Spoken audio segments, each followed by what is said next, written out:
पश्चिम बंगाल में अगले साल विधानसभा का चुनाव होना है, जिसे लेकर राज्य का माहौल गरमाया हुआ है।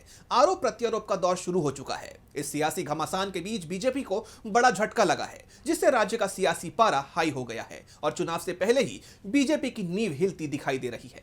तो क्या कुछ हुआ है बंगाल की सियासत में, जानेंगे इस रिपोर्ट में। पश्चिम बंगाल में चुनावी साल की शुरुआत से पहले ही नेताओं के एक दूसरे की पार्टी में जाने का सिलसिला शुरू हो गया है।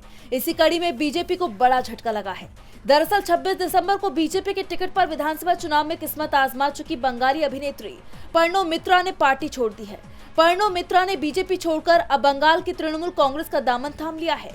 टीएमसी ज्वाइन करने के बाद पर्णो मित्रा ने बीजेपी पर कई बड़े आरोप लगाए हैं। उन्होंने अपने बीजेपी में शामिल होने के फैसले को गलती बताते हुए कहा कि ममता बनर्जी के नेतृत्व में तृणमूल कांग्रेस में शामिल होकर मुझे खुशी हो रही है। मैंने 6 साल पहले भाजपा ज्वाइन की थी, लेकिन वहाँ चीजें ठीक नहीं रही। ये एक गलती थी और अब उसे सुधारने का वक्त आ गया है।